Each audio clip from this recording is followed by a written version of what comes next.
Hoje eu quero pensar, conversar, refletir por que tanta gente tem medo de falar em público. Meu Deus! Se não tanta gente, porque todo mundo tem medo de falar em público. E aí, refletindo sobre isso, eu abri essa conversa, essa live com você, para você pensar comigo. Por que algumas pessoas calam e não falam? Por que algumas pessoas tremem, outras têm brancos, some tudo, outras ficam vermelhas, outras transpiram a mais na hora de uma comunicação, numa reunião? O que acontece com nós? Será que, eu fico pensando, né? Será que os artistas, os cantores, os jornalistas, TV, rádio, a gente, né, em casa, no sofá, olha aquelas pessoas que falam tão bem, que expõem tudo o que pensam e ficam tranquilas. Será que eles são melhores? Será que eles nasceram mais abençoados? Opa, e aí eu quero que você pense comigo. Eu acho que eles são seres humanos normais, ninguém veio de outro planeta, estamos todos aqui. Só que alguns profissionais se preparam para esse momento de falar em público. Então, tem até pesquisa que é muito engraçada. A pesquisa é meio antiga, não sei como é que ela está agora, mas eu acho que ela ainda é atual. As pessoas preferem morrer do que falar em público. E aí eu sempre dou risada com isso, porque morrer não tem jeito e falar em público tem. Então, se você já teve tremedeira porque teve que falar em público, você vai prestar atenção. Eu já tive. A mão tá uma ligeira tremidinha. Se a sua voz já deu uma tremida e você vai, né, e você percebeu que a voz estava ficando tremida, aí a voz treme mais ainda, não se preocupe, porque é normal, eu também já tive a voz trêmula. Se você já teve diarreia de nervosismo, porque tinha que falar em público, ser o orador da turma, fazer uma apresentação lá para o cliente novo. Se você já teve diarreia de nervosismo, saiba, você não é o único, isso é muito comum, isso acontece com quase todo mundo. Eu já tive algumas diarreias e foi muito engraçado porque uma vez eu trabalhava em rádio e entrevistei o Chacrinha, e era famosa, tem até no filme dele, do Chacrinha, ele fala, ele tinha tanto nervosismo, tanta emoção antes de começar a gravar, ao vivo, a buzina do Chacrinha, que ele tinha sempre problemas urinários. E muita gente tem incontinência urinária, ou seja, é humano, é normal. O que não é normal, a gente não fazer nada para isso. Então, falar em público amedronta. E no medo, a gente muda todos os nossos processos biológicos, fisiológicos. E isso acontece com qualquer pessoa, mas algumas pessoas, sabendo dessas mudanças de rapidez dos líquidos, as pessoas se preparam. Então, você está me ouvindo, você está aqui comigo, falar em público realmente é amedrontador. E é amedrontador, aí a gente tem os processos, né, biológicos alterados, e aí aquelas coisas todas, tremedeira, vermelhidão, transpiração, diarreia, blá, blá, blá, já falei. Agora, por que a gente fica tão nervoso? Vamos pensar agora, por que a gente fica tão nervoso? O que acontece? O que vai acontecer? Ninguém vai arrancar nossa cabeça. Se a gente errar, ninguém vai nos dar pauladas. Não é uma coisa assim tão grave, mas a gente não gosta de fazer feio. O ser humano não gosta de fazer feio, né? Eu não quero estar aqui e feia, apesar dos cabelos curtos e ainda um pouco rebeldes. Eu tô ainda me adaptando a esse novo cabelo. A gente não gosta de fazer feio. Então, se você for resgatar a sua história, eu me lembro da minha, se você for resgatar a sua história de menino, quando você tinha, 7, você saiu da escola pequena e foi para a escola grande. Já deu uma diferença. Já deu uma diferença que você na véspera, já menino, criança de 7, já, se você lembra, você já mudou. Você já ficou preocupado? Será que eu vou ficar com medo? Será que eu vou me sentir sozinho? Já veio ali o medinho. Aí a gente vai, no primeiro dia com muito medo, no segundo com menos, no terceiro com medo. E aí tem aquela classe grande, e antes as escolas, né, para crianças menores eram poucos alunos. Quando a gente faz 7, a gente vai para colégio maior, aquela classe grande. E aí a professora, a tia da época, né, muito simpática, muito boazinha. Eu me lembro quando a minha professora da época, não lembro o nome dela, mas a primeira vez que ela olhou para mim na classe, meu Deus, ela olhou para mim e falou: Thaís, e me chamando para levantar e ir lá à frente. Eu falei: meu Deus, meu Deus, meu Deus. E eu acho que eu devo ter feito cara de flor, aquela flor. A gente faz cara de jardim, né? Cara de planta, né? Como se aquele olhar voando pudesse nos deixar transparentes. Isso acontece com todas as crianças na primeira vez que a professora chama. E muitas vezes continua pela vida fora. Aí a gente vai pro nível superior, aí a gente chega na faculdade. E aí a gente, lembre disso, aconteceu isso com você. Aí lá na faculdade tinha trabalhos em grupo. E sempre talvez você fosse o mais CDF, aquele que fazia, olha, eu faço, mas eu não falo. Eu faço tudo, preparo tudo, mas eu não vou falar. Quem vai falar é você, fulano, eu não. Isso é muito comum, isso é muito recorrente, isso acontece com todo mundo. Ufa, né? Isso não aconteceu só comigo ou não aconteceu só com você. Isso acontece com todo mundo. Então já é melhor. Se é com todo mundo, a gente tá na maioria. Então, aí a gente acaba a faculdade e aí a gente tem que fazer o TCC, ou seja, a gente tem que passar, né? A gente tem que passar o ano inteiro preparando o trabalho, preparando o conteúdo, e aí no dia D a gente fez uma bonita apresentação, né? Preparou todo o conteúdo, uma apresentação em PowerPoint, mas no dia D a gente vai a seco, e este a seco é a gente não se prepara. De novo, a gente não prepara o corpo, a gente prepara só o conteúdo. Aí a gente acaba a faculdade, vai no primeiro emprego, né? Pedir a primeira entrevista de emprego. E aí a gente chega bem nervosinho na sala de espera, tinham outros candidatos e todo mundo um pouquinho nervoso. É só reparar ou só lembrar se isso aconteceu com você. E aí a gente foi falar lá com o recrutador do Recursos Humanos e a gente, bom, eu acho que talvez, eu não sei, a gente deixa muitas dúvidas e não é por falta de conteúdo, é por falta de preparo. Nossa, os passarinhos estão cantando altíssimos. Como é que chama aqueles periquitinhos verdes barulhentos? Bom, eles vão fazer companhia aqui da minha conversa, tá?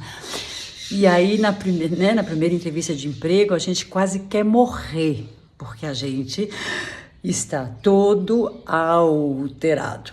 E aí a gente consegue o emprego, se não aquele, numa outra entrevista de emprego, a gente começa no primeiro dia, a gente está todo excitado, feliz. Sim, conseguimos, upa, mas a gente não sabe em que tribo a gente está entrando, em que situação a gente está entrando. Será que o meu chefe vai gostar de mim? Todo cheio de dúvidas. E aí a gente começa a trabalhar e a gente gosta do trabalho e a gente sabe fazer. Aí tem reunião de time, a gente vai, primeira reunião a gente fica quietinho, segunda reunião a gente fica quietinho, terceira reunião a gente fica quietinho, na quarta ou na quinta a gente fala alguma coisa, na sexta, enfim. É sempre um processo doloroso participar de uma reunião na empresa. E muitas pessoas chegam nos seus 35 anos e aí começam a perceber que mais calaram do que falaram na empresa, que mais ouviram do que interagiram na hora da reunião, na hora do meet, na hora do call. Então, o ser humano realmente tem bastante vergonha da exposição. Nós somos assim. Nós aprendemos português, matemática, inglês, geografia, história, blá, blá, blá, blá, mas a gente não teve uma matéria lá na escola em que nos ensinassem a falar tudo que a gente sabe. Então, e a gente tem total desconhecimento dessas mudanças que acontecem dentro do corpo no momento que a gente tem que se expor. Então, o grande medo, quase um tabu, uma vergonha de falar em público, culpa dos nossos professores, né? A nossa grade escolar não tem comunicação. Culpa também um pouco da família, porque a família é uma fofa, sempre as famílias são fofas, mas sempre na família tem aquele primo mais exibido e você mais quietinho. Sempre tem uma tia que fala, você é quietinho, né? E exaltavam e aplaudiam aquele mais falante. E você...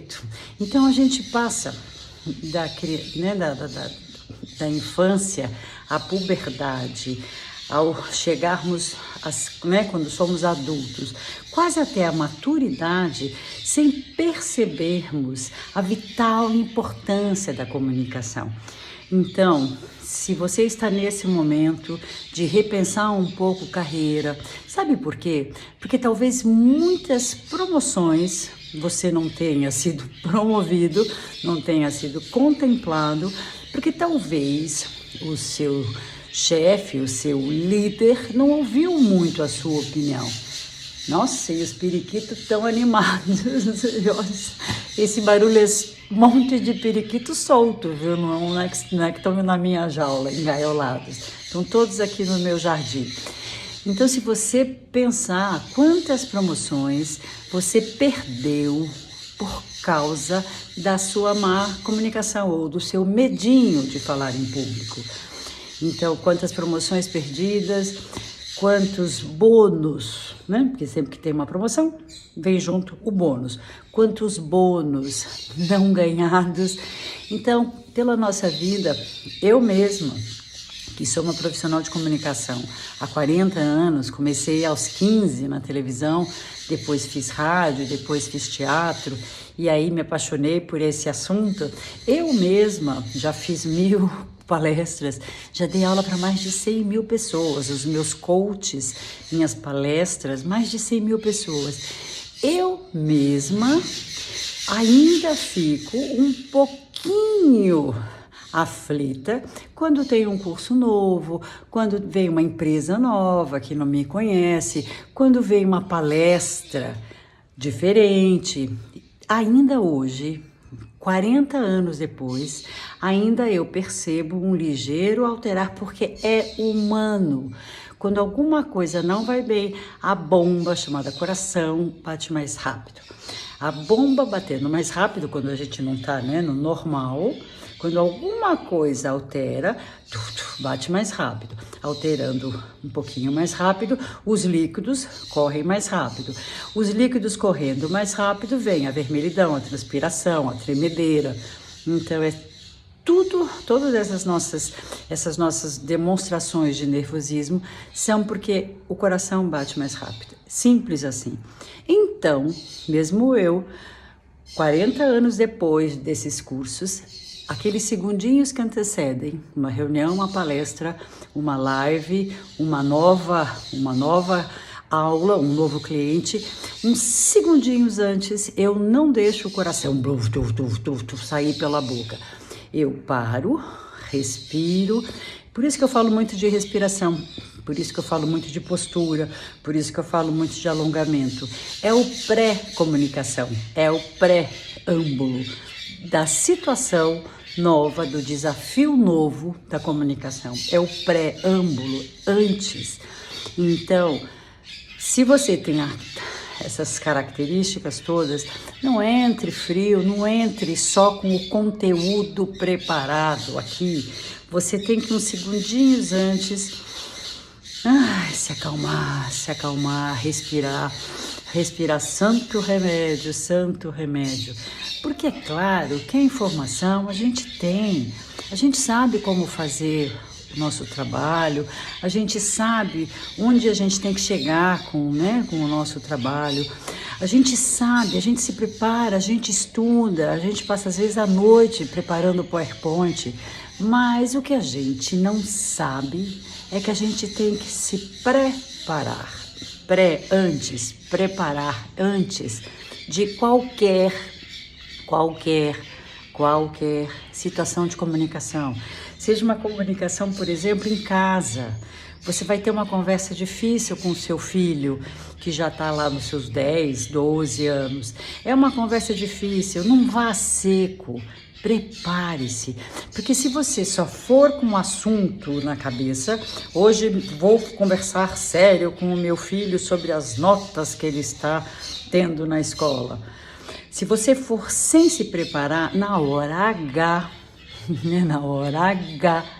vai haver um descompasso, porque esse descompasso vai nos acompanhar do nascer ao morrer em todas as situações não tão normais, não tão habituais, não tão corriqueiras. Então é o descompasso que a gente tem que estar muito atento. É esse descompasso que nos derruba, é esse descompasso que nos dá brancos. Ter branco, por exemplo, é a coisa mais comum. Eu brinco que eu tenho brancos milhares de vezes. Eu estou falando uma coisa, mas o periquito canta, o periquito me distrai e eu lembro de uma vez que eu estava viajando e de repente eu voo junto com o periquito. E aí aquilo que eu estava falando vira fumaça, vira nuvem. Aí por uns segundinhos eu me autocritico e naquela autocrítica vem o branco, travou e aí eu arregalo olhos, boca, e todo mundo percebe que eu tenho um branco, porque geralmente quando eu tenho brancos, isso é humano, a gente faz assim, ó, bem, e todo mundo percebe que a gente deu uma teve um looping e fugiu. Então o branco, se você tiver um branco, é também falta de ar. Teve o branco, distraiu-se com um passarinho, volte, respire. O seu grande aliado, grande aliado é a sua respiração, porque em todas as situações de constrangimento, ou porque o projeto não deu certo, ou porque o seu líder está meio mal-humorado hoje, sim, porque o líder também fica mal-humorado, e não é com a gente, pode ser com a mulher, com o filho, com o trabalho, ou se alguma coisa não deu certo, você não permita que o seu corpo trave. Então isso é bem legal, porque é como se fosse um santo remédio. Travou, respirou, destravou. É simples assim. Eu tô contando tudo isso e eu brinco porque eu fui criança tímida, adolescente tímida, gaga, e eu era bem alta e torta, euzinha, tá? Aí fiz faculdade de artes, né? Ai, de cinema, fotografia, cabeça sempre nas nuvens, e fui trabalhar com comunicação. Olha que louco, em que eu tinha que ser atenta, mais desinibida, antenada, e coisas que eu não sou. Eu sou super desatenta, sonhadora. Ver um passarinho cantar para mim é uma paixão, mas eu tenho que me conhecer, saber desses meus perigos de voar, de distrair, de gaguejar, e sempre ter a rédea das minhas características pessoais e as rédeas do meu foco. Então, se eu tenho as rédeas da minha emoção, dos meus descompassos, das minhas características de personalidade, eu já tô me mandando, eu tenho a minha rédea, eu sou dona de mim. E aí, se eu não perder o foco, hoje o meu assunto, por exemplo, é medo de falar em público. Então eu posso voar junto com o periquito barulhento, eu posso lembrar de uma situação minha de infância, mas o meu foco, falar com você. Porque tanta gente tem medo de falar em público, ele continua muito atento. Né? Ele continua muito aqui na minha frente. E aí eu posso me distrair, mas eu volto. Eu posso me distrair, mas eu volto. Porque aí eu vou vencendo, me conhecendo, sabendo das minhas características de personalidade físicas, eu vou me centrando, vou respirando e não permito que o medo da exposição me tolha. Então, o medo da exposição vem desde a nossa adolescência, vem na empresa, na primeira reunião, na primeira entrevista de emprego, no primeiro projeto que dá errado. Vem sempre, vem lá na apresentação do seu TCC, vem sempre. Então, por que a gente tem tanto medo? O ser humano não gosta de ir mal, de levar pedra, ninguém gosta, a gente gosta de aplauso, né? E não dá para ser aplaudido toda vez. Então a gente tem que entender o que é este medo. Esse medo é porque a gente é um pouco inseguro? Ok, eu também sou. Eu sou insegura às vezes não. Isso é legal. Se você é um pouco inseguro, pense. Sou inseguro em que momentos, em que situações? O que é que me constrange? Se a gente consegue detectar o que nos constrange, fica mais fácil, porque você já sabe o que é que te incomoda, o que é que você se incomoda, o que é que você fica mais frágil. Detecte o que é que te amedronta. Me amedronta mais de 10 pessoas. É muito comum, né, os meus coaches, né, os meus alunos, eu falo bem numa reunião, para 10 pessoas eu falo bem, mas quando eu tenho que falar para o board, né, para os chefes, eu já me constranjo. Então, olha só, é meio óbvio que quando acontece isso, eu tenho mais dificuldade com hierarquia mais alta. Então, que conselho eu dou para as pessoas que falam isso? Falo bem com o meu time, mas não falo bem com os de cima. Opa, então tá fácil, o seu problema é a hierarquia. Então vamos lá treinar, se isso acontece com você. Você tem que olhar os seus superiores hierárquicos, o board, como se fossem pessoas comuns. Você tem que fazer um mantra. São pessoas comuns, como se fosse mesmo um mantra. Se você falar muitas vezes e na hora H, sempre é hora H, tá? Sempre é hora H. E se na hora H você lembrar deste mantra, são pessoas comuns, você vai olhá-los como pessoas comuns, porque são pessoas comuns.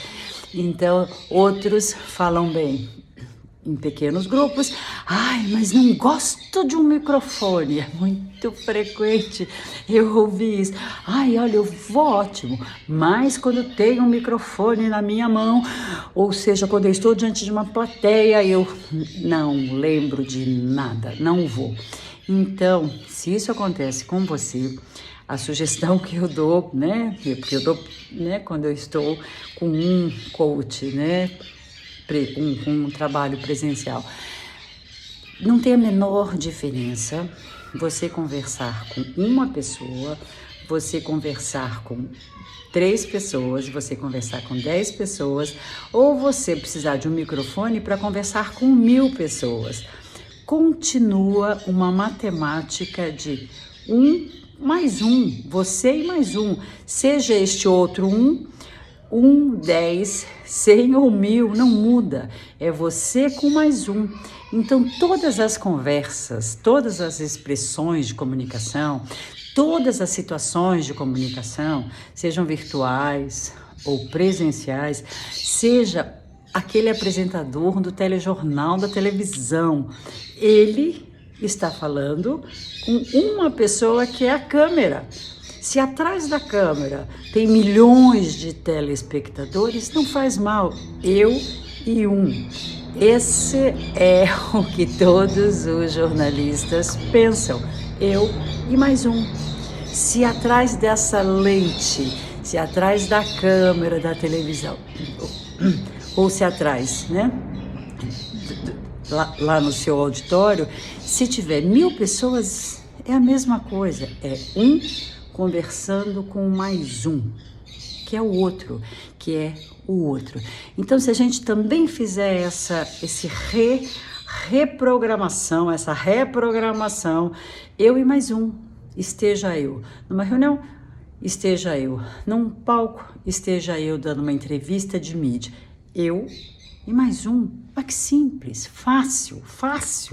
Aí você perde aquela imagem de uma plateia monstruosamente grande. Olha só de pensar numa plateia monstruosamente grande, eu já criei aqui um dragão que vai me comer. E aí eu vou amedrontar. Então, é sempre você com mais um. Seja este 10 ou 1000 pessoas. Então, já falei da importância de conhecer-se, já falei, né, e ver que características tem, já falei da importância de dominar a máquina, já falei que é sempre você e mais um, em qualquer situação. Agora eu quero falar de uma coisa que a gente já cresce desde a adolescência com a autocrítica muito exagerada, exacerbada. O que a gente então precisa entender que a gente não pode aumentar a nossa autocrítica. Autocrítica é o seguinte, é aquele pensamento muito recorrente, ai, não sou bonita o suficiente, ai, não sou inteligente o suficiente, ai, não sou magro o suficiente, ai, não sou o capitão do time de futebol, ai, uma espinha, não sei vocês, mas quando me nasceu a primeira espinha, eu não queria sair de casa por causa de uma espinha. Então, olha só, a gente foi ensinado, acostumado, adestrado a olhar os nossos pontos fracos, as nossas fragilidades. Se a gente não tirava 10 e a gente tirava 8, a gente ficava inseguro. Aí aquele que tirava 5 olhava para aquele que tirava 8 e se sentia, ai, eu sou mais burro. O coitado que tirava 2 olhava para o que tirava 5, o que tirava 8, o que tirava 10 e se sentia mais ainda inseguro.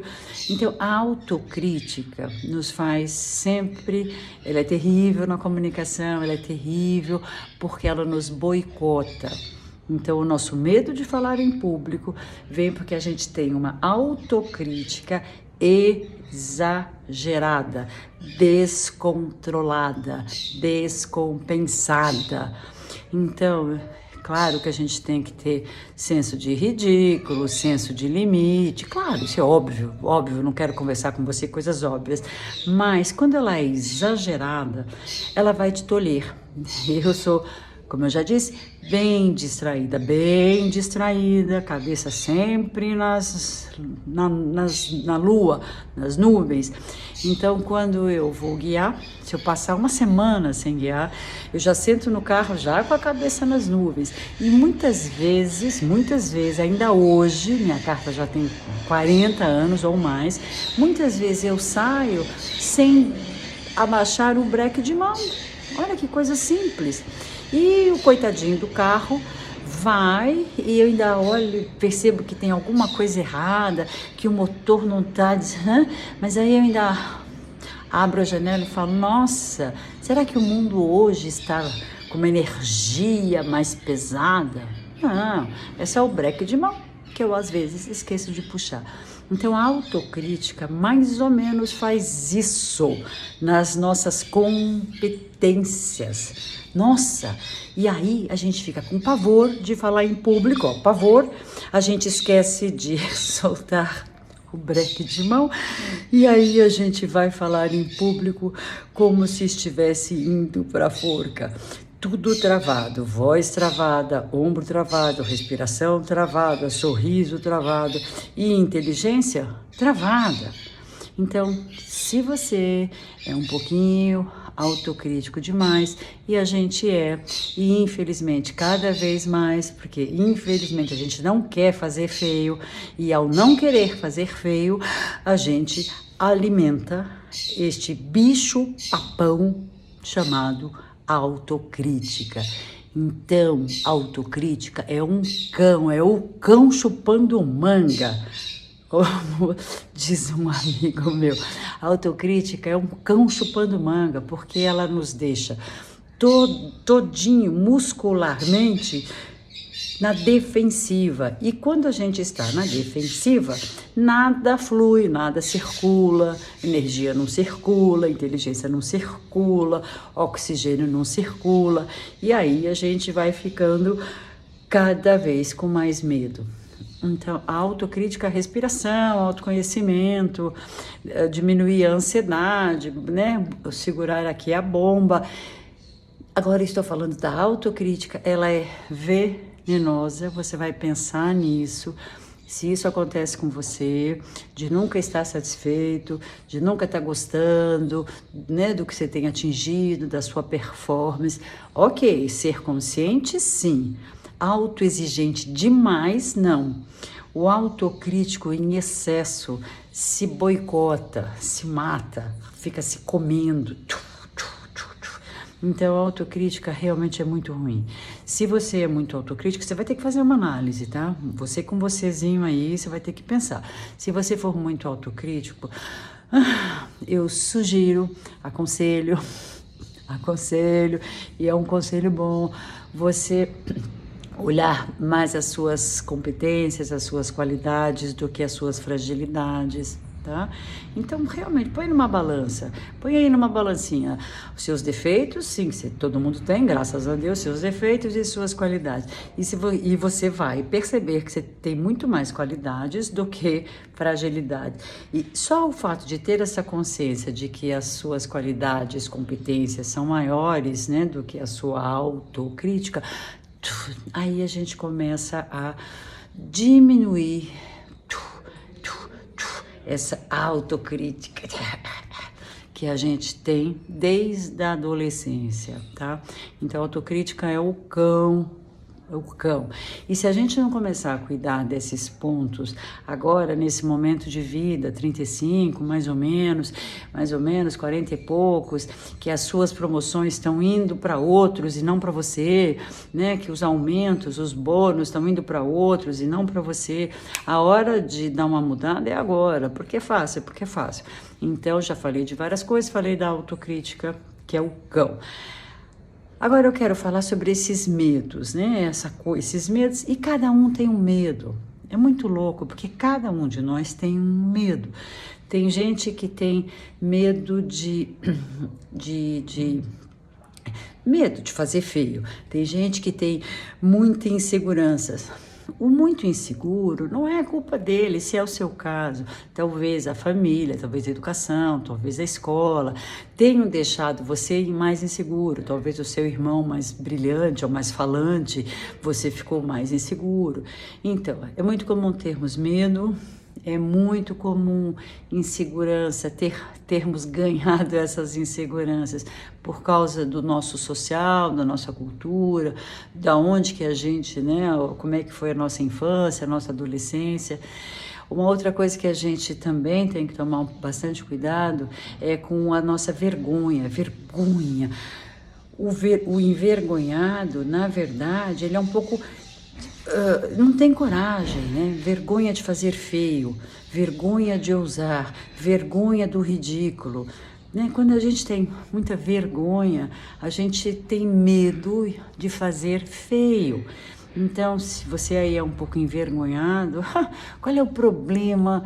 Sabe, quem é que nunca fez uma besteira? Quem é que nunca errou? Então, as pessoas muito envergonhadas, elas se tolhem. Não sei se é o seu caso, mas é muito comum ter vergonha do ridículo. Então, os muito envergonhados, eu brinco e mando como lição de casa, erre mais. Errar é maravilhoso, é melhor errar, mas ter tentado, do que não tentar e aí não erra. É muito melhor a gente fazer mesmo que errado, tentar mesmo que errado, do que não fazer, não errar e ficar sempre dentro da caixa. Então a vergonha é uma coisa assim bem fácil de lidar. Brinque, ouse fazer cacas. Ouse fazer cacas. Tem muita gente também que é muito reservada. Então, esses também sofrem para falar em público. O muito reservado está também sempre dentro da caixinha. Então, fala sempre com o mesmo tom, os gestos são sempre iguais, não tem muita coragem de inovar. Os muito reservados não inovam. Olha que engraçado, fazem todo dia do mesmo jeito, do mesmo jeito. Então, se você é muito reservado, ok, eu não estou criticando de que está certo, de que está errado, não. A gente é um pouco de tudo isso, tá? Eu sou um pouco de tudo isso, eu sou reservada, eu sou um pouco insegura, Thaís, eu sou um pouco envergonhada, eu sou, porque a gente é assim, a gente é um copo cheio de emoção. Então, os muito reservados, brinque um pouco também. É maravilhoso. Se você é um pouco monotônico, monocórdico, por ser um pouquinho reservado, brinque um pouquinho. Conte umas piadas. Você não sabe contar nenhuma piada? Treine. Eu também não sou muito piadista, não, tá? O meu humor é mais negro e nem sempre é bem-vindo. Ai, meu Deus. Mas brinque um pouquinho. Faça umas coisas que você não faria, né? Ou que você não faz há 30 anos. Brinque um pouquinho. Conte alguma piada, né? Sabe? Seja mais leve. O muito reservado, ele é muito exigente, autoexigente e exigente com todos os outros. Então, senhores reservados, brinca um pouquinho. Que mais desses grandes medos, né, que as pessoas têm? Uma outra coisa que é bem preocupante, algumas pessoas são um pouco metidas, sabe? Isso também é ruim, porque as pessoas um pouquinho arrogantes, muitas vezes se acham melhores. Isso também é muito ruim, porque elas estão sempre de narizinho empinado e às vezes, né, eles também caem. Então, se você é visto como um pouquinho metido lá na sua empresa, repense um pouco isso também, porque isso não traz uma boa imagem para você, tá? Uma outra live eu posso falar. Podemos pensar aqui, né, sobre marca pessoal, como é que os outros nos veem, né? Isso é bem legal. Então, se você é um pouquinho presunçoso, narizito em pé, isso também não é legal na comunicação. Na verdade, quem tem narizito assim é porque está na autodefesa. Não quero que ninguém se aproxime de mim, então eu vou fazer esta pose, vou ter esse nariz empinado, porque assim todo mundo me respeita. Isso não é verdadeiro, isso não é profundo, isso não é real, isso só está disfarçando ou achando que está disfarçando, né, essa insegurança. Por incrível que pareça, as pessoas um pouquinho prepotentes são um pouquinho inseguras e é por isso que elas estão assim, que é para ninguém chegar perto. Então são várias coisas muito legais da comunicação. Se você tem medo de falar em público, primeira coisa, não é só você, é todo mundo. Todo mundo tem medo. Só que o que é legal é que a gente pode aprender comunicação. Então, se conheça suas coisas legais, suas coisas não legais. Respire sempre. Na hora H, uns segundinhos antes. Alongue, respire, é mágico. Tenha certeza que os cantores fazem isso, que os artistas fazem isso, que os jornalistas fazem isso. Que antes da cortina abrir do teatro, os atores estão lá dentro, na coxia, se preparando, porque falar o texto ele já sabe, igual você sabe o texto da reunião, só que o artista se prepara na concentração. atrás da cortina. Então, na hora que abrir a sua cortina da reunião, você já respirou, você já pôs essa coluna reta, você está com foco no lugar, você já sabe, se você for transpirar demais, que é importante ter um lenço. Se você ficar um pouco nervoso, não ponha uma roupa muito, né, que vai suar muito. Então, conheça-se, domine-se, reconheça que situações te constrangem, porque nelas você vai tomar mais cuidado, você vai ficar mais atento, você vai ficar ainda mais forte. E se você tem um bicho, um cachorro, um gato, até um passarinho, os meus são soltos, mas eles vêm aí. Quando um bicho tá com medo, ele se arma. É a mesma coisa que acontece no nosso corpo. Então, antes da hora H do falar em público, se prepare. Então, o que eu quis dizer, né, o que eu quis dividir essa conversa com você é: todo mundo tem medo de falar em público. Existem maneiras da gente diminuir esse medo e da gente ser maior que o medo. Então, mais ou menos é isso. E aí, a gente vai morrer de medo ou a gente vai rir do medo de falar em público? Era isso que eu queria dividir hoje com você. Espero que tenha sido útil e tenho certeza que você vai pensar que ou a gente morre de medo ou a gente ri do medo. É isso.